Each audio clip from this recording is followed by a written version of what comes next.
Bonjour, bienvenue à ce nouveau webinaire Médicite.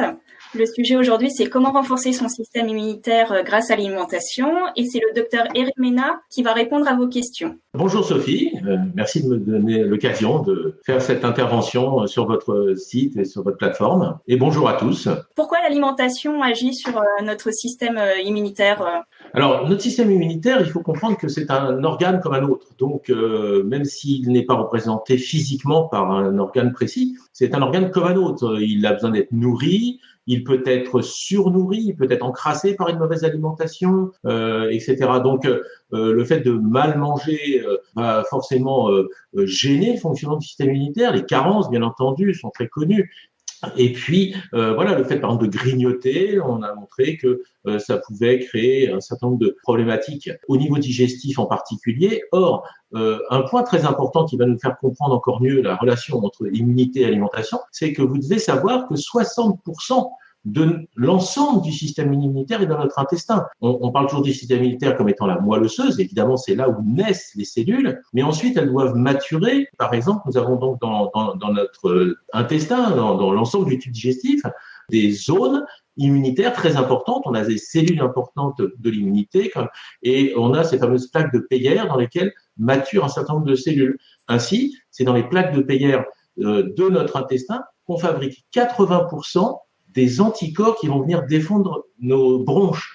Donc, en cette période évidemment de virus, on voit à quel point l'intestin et donc l'alimentation jouent un rôle fondamental pour notre immunité. Et est-ce que, par exemple, il faut adapter son alimentation en fonction de son âge pour rester en bonne santé? Oui et non, c'est-à-dire que l'âge, l'alimentation et l'âge, il n'y a pas un vrai lien en termes d'immunité.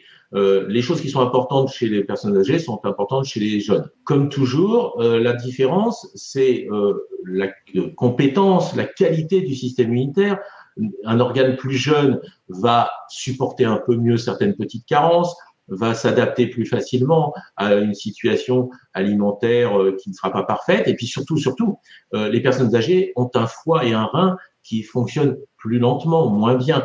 Donc, si on les encrasse, si on mange mal, si on mange trop, si on grignote, des personnes plus âgées en souffriront plus. Voilà. Après, il y a aussi des problèmes d'absorption. Par exemple, avec l'âge, on peut avoir des malabsorptions au niveau de l'intestin. On peut avoir un métabolisme, la transformation. La vitamine D en est un très bon exemple. On transforme moins bien sa vitamine D grâce au soleil. Normalement, 2/3 de notre vitamine D est apportée par le soleil. Malheureusement, chez les personnes âgées, c'est maximum 1/3 parce que leur capacité à travers la peau et leur métabolisme de transformer la vitamine D en molécule active est beaucoup moins efficace. Donc, il faudra qu'ils mangent plus de vitamine D. Voilà. Donc, il y a des petites différences, mais on va dire dans la globalité, les choses importantes sont les mêmes. Pascal nous demande, mon mari a de nombreuses infections urinaires et prend beaucoup d'antibiotiques. Que faire pour renforcer ses défenses immunitaires? Merci. Alors, ça, c'est une très, très bonne question aussi parce que je vous ai dit tout à l'heure l'importance de la flore intestinale. Donc, d'abord, en général, quand on fait des infections urinaires à répétition, parce que vous savez que c'est souvent un Escherichia coli. Et l'Escherichia coli, il vient d'où? Il vient de notre intestin. Donc, il y a une double importance de travailler sur l'intestin. D'abord, parce que c'est souvent la cause de l'infection. Alors, comme c'est un monsieur, on peut supposer qu'il a un autre problème, peut-être de prostate, peut-être parce que les hommes font quand même moins d'infections urinaires que les femmes. Mais chez les femmes en particulier, les cystites à répétition viennent de l'intestin. Et chez ce monsieur, peut-être que l'intestin joue déjà un rôle dans la cause. Et en plus, l'intestin joue un rôle dans ses défenses. Donc, la priorité, ça reste quoi? Alors, c'est assez complexe la réponse. Il faut savoir que la réponse numéro 1, c'est pas l'alimentation, c'est les probiotiques. Alors, les probiotiques, c'est important. Je vous dirais bien que la meilleure source de probiotiques dans l'alimentation, ce sont les yaourts, c'est vrai, mais il faut pour ça ne pas être intolérant au yaourt. Vous savez qu'on a beaucoup d'intolérance au lactose et finalement, quand vous mangez des yaourts, vous avez des probiotiques, mais d'un autre côté, vous avez des troubles digestifs, donc c'est pas idéal. Ensuite, dans l'alimentation, alors c'est un peu à part, on peut penser au pollen. Le pollen en pelote, vous savez, le pollen qui vient de la ruche, est un aliment, un alicament, certains disent, qui est très très bon pour l'intestin. En plus, c'est bourré de vitamines, c'est excellent pour notre système immunitaire, donc on peut travailler là-dessus. Et sinon, bien sûr, il faudra prendre des gélules de probiotiques. L'alimentation à elle toute seule ne suffira pas. Maintenant, il faut aussi que la flore ne soit pas perturbée par l'alimentation. Et là, c'est le rôle du grignotage. Si on grignote, on perturbe la flore. c'est le rôle de la suralimentation. Quand on mange beaucoup, on va fermenter. C'est le rôle des excès de sucre. Les sucres fermentent et là aussi, ça crée beaucoup de troubles de la flore et de l'intestin. Et puis, il y a le problème des intolérances alimentaires. Alors, les intolérances alimentaires, ce ne sont pas les allergies, c'est les intolérances au gluten, les intolérances aux protéines du lait, parfois aux œufs, parfois aux kiwis, parfois aux amandes, etc. Et on peut mesurer ces intolérances par des bilans. Le bilan s'appelle en particulier IMUPRO, qui permet de repérer les intolérances alimentaires. Voilà, donc il y a beaucoup de choses à faire dans ces histoires-là. Bien sûr, après, on va renforcer la défense immunitaire en général. Donc, la vitamine C joue un rôle important, la vitamine D joue un rôle essentiel, le zinc joue un rôle fondamental également dans tout ça, et une alimentation simplement saine. Mais si c'est une question d'infection urinaire, ça va au-delà de ça. Ce qui me permet de répondre à une question que j'ai vue rapidement. Existe-t-il des analyses sanguines pour connaître son niveau d'immunité? Oui, et elles sont très nombreuses. Alors, ça peut être simple, ce que font la plupart des médecins. Le médecin, en général, dans ses bilans de base, fait ce qu'on appelle la numération avec les globules blancs, et qui permet déjà d'avoir une bonne idée. On peut aller un peu plus loin avec ce qu'on appelle l'électrophorèse des protéines, mais il existe des bilans immunitaires, effectivement, ce qu'on appelle des typages lymphocytaires. Alors là, il faut des médecins un peu spécialisés pour ça, mais ça se fait tout à fait. Et à côté de ça, bien sûr, on peut faire des bilans des vitamines, des minéraux, doser la vitamine D, doser le zinc. Ce sont des analyses qui sont faisables en routine, par exemple, donc c'est tout à fait fiable. Patrick demande des précisions sur les probiotiques. Il dit: les probiotiques sont-ils si favorables que cela? Sont-ils pas risqués en cas de consommation importante? Alors, tout est risqué en cas de consommation importante. Quand on me pose cette question, je rappelle toujours que si vous buvez 17 litres d'eau par jour, vous mourrez. Donc, tous les excès sont mauvais, bien entendu. Après, les probiotiques ne sont que favorables. On ressort toujours les mêmes études sur les 3 cas qui existent d'enfants qui étaient sous chimiothérapie aplasiante pour une greffe de moelle, qui ont pris un probiotique et qui ont eu un accident. Évidemment, il faut pas l'utiliser dans n'importe quelle condition. Mais à part dans les chimiothérapies aplasiantes, à part chez les gens qui ont une aplasie médulaire et qui n'ont plus aucune immunité, les probiotiques ne sont que positifs. On a des milliers, pour pas dire des dizaines de milliers d'études là-dessus. C'est valable pour plein de maladies et surtout pour les infections, surtout pour l'immunité. On a démontré que ça réduisait les cystites, ça réduisait les diarrhées infectieuses, ça réduisait les infections ORL chez l'enfant, j'en passe et des meilleurs. Donc non, il n'y a absolument pas de risque, mais bien sûr, on ne va pas en prendre en quantité excessive. Et encore une fois, il faut savoir si on prend sous forme de laitage. Les bifidus, on les trouve beaucoup dans les laitages, et quelquefois, c'est plus le laitage qui est mauvais que le bifidus. Et si on le prend sous forme de gélule ou de sachet, dans ces cas-là, bien sûr, on en prend de façon raisonnable et souvent d'ailleurs pas tous les jours parce que c'est pas la peine d'en prendre tous les jours. J'ai une question de Laurent Martin. Combien de fruits et légumes par jour, sachant que les fruits et légumes cueillis perdent 50% des vitamines? Vous avez tout à fait raison de dire qu'au bout de quelques jours, pas immédiatement. Alors forcément, si vous achetez par exemple au supermarché, vous êtes sûr que vos légumes et les fruits sont cueillis depuis au moins 3 jours. Il faut le temps du circuit. Et puis si en plus ils viennent de l'étranger, on n'en parle même plus. D'où l'intérêt de manger local, d'où l'intérêt des circuits courts. Si vous allez dans une AMAP, vous aurez des fruits et légumes de meilleure qualité. Pour autant, une partie des vitamines est détruite, mais pas tant que ça. Faut pas non plus voir ça. C'est un peu comme les pesticides, que du côté négatif. Par exemple, on sait que certaines vitamines sont sensibles à la chaleur, comme elles sont sensibles à la lumière. C'est pour ça que les fruits et légumes cueillis en perdent. Mais ils en gardent beaucoup. Entre un brocoli cru et un brocoli cuit, il n'y a que 30% de perte de vitamines. Et il n'y a pas que les vitamines, il faut voir aussi les autres antioxydants, les flavonoïdes, les caroténoïdes, etc. Donc, ne soyez pas trop dur avec vous-même et ne soyez pas trop dans ce qu'on appelle l'orthorexie, une rigueur excessive. Les études sont toutes faites avec des fruits et légumes cueillis depuis au moins 3 jours et la bonne quantité, c'est à ça que je voulais en venir, c'est, dit-on, 5 fruits et légumes. Cette phrase est fausse à mon sens. Je vais vous la transformer, c'est 4 légumes et 1 fruit, ou éventuellement 3 légumes et 2 fruits, parce que les fruits, c'est très sucré, et qu'il ne faut pas non plus en faire des abus, et qu'il faut penser aux légumes, parce qu'il y a des gens qui ne mangent que des fruits, et moi, tous les étés, les gens ont beaucoup d'arbres fruitiers, mangent beaucoup de fruits, et tous les étés, j'ai mes patients diabétiques qui déséquilibrent complètement leur diabète à cause des fruits. Donc, 3 légumes, 2 fruits, est la bonne consommation en ce moment. Privilégier les fruits, les baies rouges, les fruits rouges qui arrivent, qui sont de saison, qui sont les meilleurs fruits de tous ceux que vous pourrez trouver. Je mange sainement, je pense, et pourtant j'ai souvent le ventre gonflé. Que faire? Ah, alors ça, c'est un vrai problème parce que c'est probablement une des premières causes de consultation, les ballonnements, les flatulences. Très souvent, alors moi je suis homéopathe, donc j'ai évidemment beaucoup de patients qui viennent, qui ont déjà des bonnes habitudes, qui se posent des questions sur une alimentation saine, variée, bio, etc. Et ils ont beaucoup de ballonnements comme les autres, peut-être plus que les autres. Pourquoi? Parce que la première cause de ballonnement, c'est l'excès de fibres. Or, les gens qui mangent sainement mangent plus de fruits, plus de légumes et plus d'aliments complets. Alors malheureusement, si vous avez ce genre de problème, c'est que vous avez ce qu'on appelle un côlon irritable, une colopathie fonctionnelle, et malheureusement, vous faites partie des gens qui devaient réduire la quantité de fibres. Manger sainement, vous trouvez dans tous les livres de médecine naturelle qu'il faut commencer par des crudités. Le repas, c'est l'idéal. Eh ben, sauf chez le colopathe. Or, excusez-moi, le colopathe, c'est quasiment un quart de la population, ce qui prouve bien qu'il n'y a pas une seule façon de bien manger.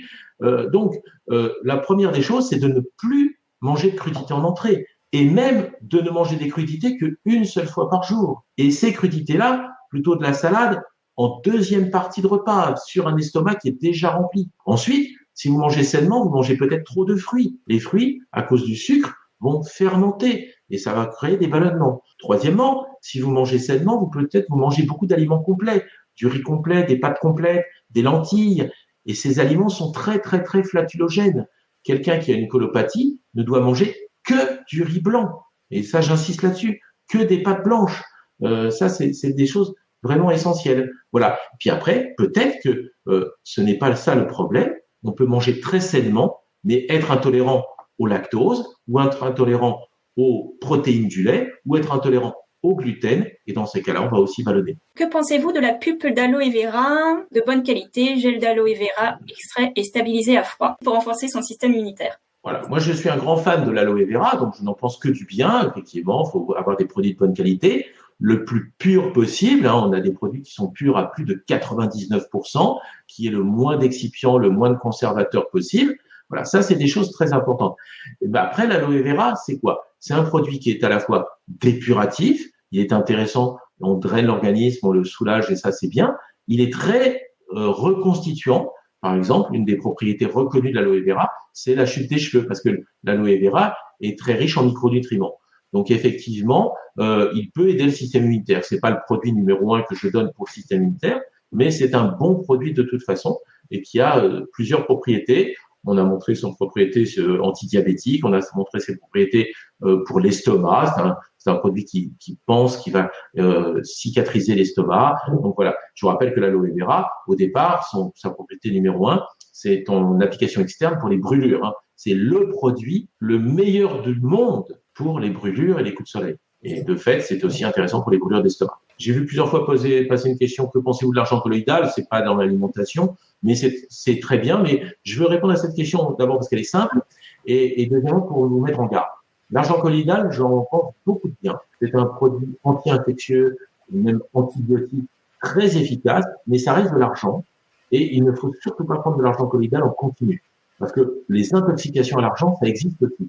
L'argent colloïdal, c'est un produit qu'il faut utiliser ponctuellement, quelques jours, une semaine, 2 semaines, si besoin éventuellement, en aigu donc, ou parfois par cure de 10 jours par mois quand on a des infections chroniques, mais surtout pas en continu, surtout pas en continu. Ce n'est pas un stimulant immunitaire et donc c'est pas un produit à prendre tout le temps, mais sinon en aigu c'est un très bon produit.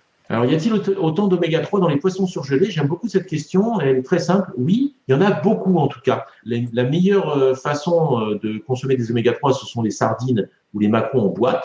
C'est probablement là où il y a la meilleure conservation. Il y a des études là-dessus qui ont montré que c'était de très bonne qualité au niveau des oméga 3, souvent meilleur finalement parfois qu'un poisson frais qui a attendu 8 jours un peu partout ou qui a été arrosé d'antibiotiques. Mais le surgelé est une très bonne façon de faire. Il y a peu de pertes. Donc oui, si vous achetez dans des magasins de surgelé, parce que quand vous le congelez vous-même, c'est un peu différent, mais si vous achetez du surgelé de bonne qualité, les oméga 3 sont là. Mais rien ne vaut, encore une fois, les sardines et les maquereaux en boîte. Ou les anchois, mais c'est très salé, c'est différent. Il y a Fernande qui demande « Bonjour, quels sont les légumes à privilégier pour perdre du poids ?» Également, si vous pouviez indiquer les légumes à privilégier lorsqu'on est asthmatique. Alors, asthmatique en plus non allergique. Bon, il n'y a pas vraiment de légumes à privilégier ou à interdire quand on est asthmatique, sauf évidemment si on a des allergies, ça n'a pas l'air d'être le cas. Après, quels sont les légumes à privilégier pour perdre du poids? Tous. À condition que vous considériez la pomme de terre comme n'étant pas un légume, c'est un féculent. Hein. Pour perdre du poids, la priorité, c'est de supprimer ou de réduire drastiquement les sucres. Alors évidemment, on va dire les carottes, c'est sucré. Oui, mais c'est banal, c'est très peu de sucre. Même la betterave, alors si vous mangez 1 kilo de betterave tous les jours, vous maigrirez pas, c'est sûr. Mais franchement, les légumes, tous sont bons. Et s'il y a un peu de betterave dans une salade, parce que vous faites un régime, il n'y aura pas de problème. Donc voilà, tous les légumes sont bons.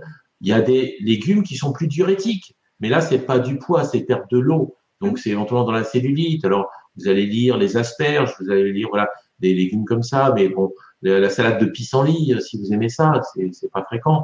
Mais franchement, il n'y a pas de mauvais légumes quand on veut perdre du poids, à part des légumes très sucrés, et à condition bien sûr de bien considérer que la pomme de terre n'est pas un légume, mais un féculent, et c'est donc du sucre, hein, bien sûr. Voilà, tout simplement. France qui demande « Je viens de terminer une chimio depuis 1 mois. Quoi privilégier pour renforcer mon système immunitaire très éprouvé ?» Alors, je vais répondre de façon générale. Bien sûr, c'est une question très intéressante et qui, évidemment, qu'on nous pose souvent. Moi, j'ai écrit un livre sur le cancer, sur l'accompagnement du cancer. Donc, c'est un sujet que je traite souvent avec mes patients.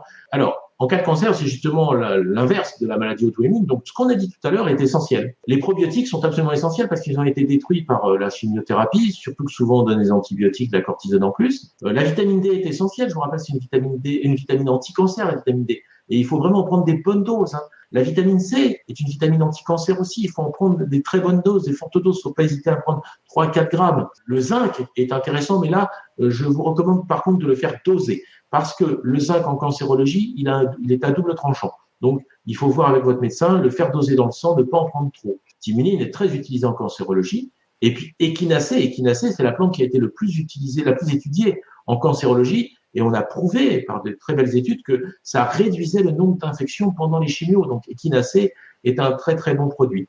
Voilà. Le seul produit, je l'ai pas cité jusqu'à maintenant parce qu'il est un peu en dehors de l'alimentation, que je vous déconseille quand vous sortez d'un cancer, c'est la gelée royale. Parce que la gelée royale, ça a des facteurs de croissance. C'est un excellent alicament pour stimuler l'immunité, mais la meilleure gelée royale, on l'a à l'automne, donc là en ce moment c'est trop tard, et par contre on évite de la prendre en cas de cancer. Voilà. Mais sinon, tout ce qu'on a dit jusqu'à maintenant est vraiment très très utile pour stimuler l'immunité à la fin d'une chimiothérapie.